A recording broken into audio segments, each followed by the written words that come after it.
and she made a very robust statement. She said that we are in a situation where we are robustly independent, but constructively interdependent. I think that's really a befitting statement. And for us to make strides going into the future, I believe that that should be the engagement, so that the legislature, for example, we have in the executive identified, for example, a problem with Kenya Airways. Kenya Airways is a national carrier.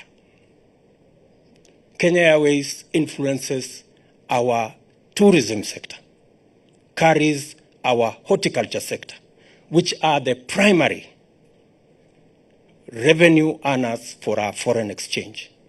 It would be responsible for us as a government to allow Kenya Airways to go down, because with it, if it goes down, it will go down with our tourism, it will go down with our horticulture sector, and it will go down with our revenues from Kenya Airports Authority, because 70% of the revenue of Kenya Airports Authority comes from Kenya Airways.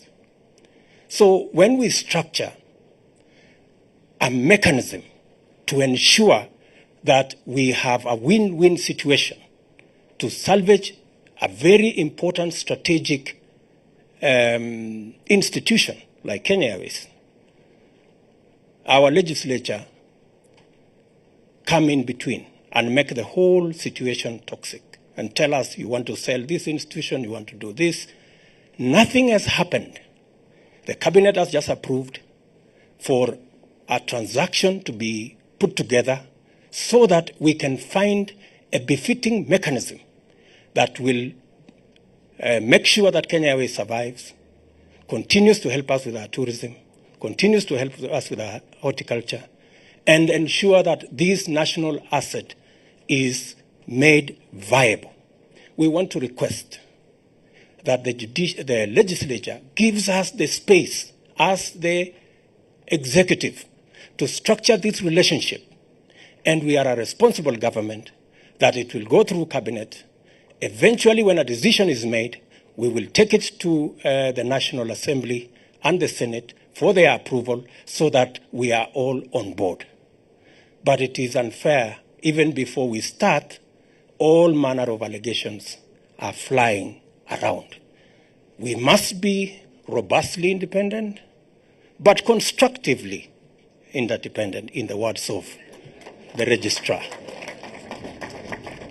And lastly, because this is a good occasion to say some of these things,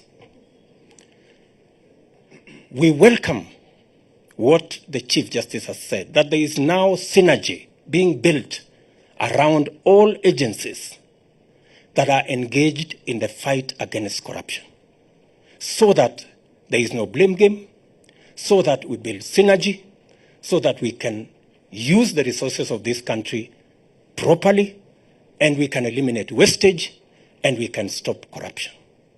That is as it should be. We want to ask, and the Chief Justice has said, every Kenyan must play their part. Every sector must play their part. So that in the fight against corruption, we must prosecute that fight on the basis of facts.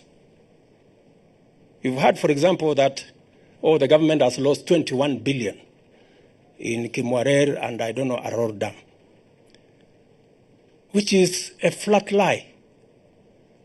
The money in question is about 7 billion. And for every coin that has been paid, we have a bank guarantee. No money will be lost, because we are a responsible government. We have engaged every arm of government to make sure that public resources are safe, and therefore the correct information must be used as we target the fight against corruption, so that we can nail the true culprits. Sometimes when we say 9 billion has been lost, and then when it goes to court, it is 100 million. The public is asking, what happened to 8.1 billion? So we shoot ourselves in the foot. So as has been said, our commitment as the executive, as the legislature, and as the judiciary, and as has been said ably by the Chief Justice, there is now a mechanism and a synergy around what we must do so that we can deliver for the people of Kenya. We must proceed on that basis and on the basis of factual information so that we can do justice to our country and we can do justice to the use of public resources in the right manner. I thought I should say this so that the narrative that is being built, that everything government is doing is corrupt, we must be sincere and we must be honest about what is going on so that we don't criminalize or we don't bastardize or we don't create propaganda around every government initiative that is going on.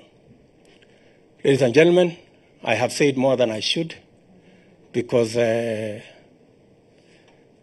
was here on the invitation of His Excellency the President, but I hope next time, Chief Justice, I will get my own invitation.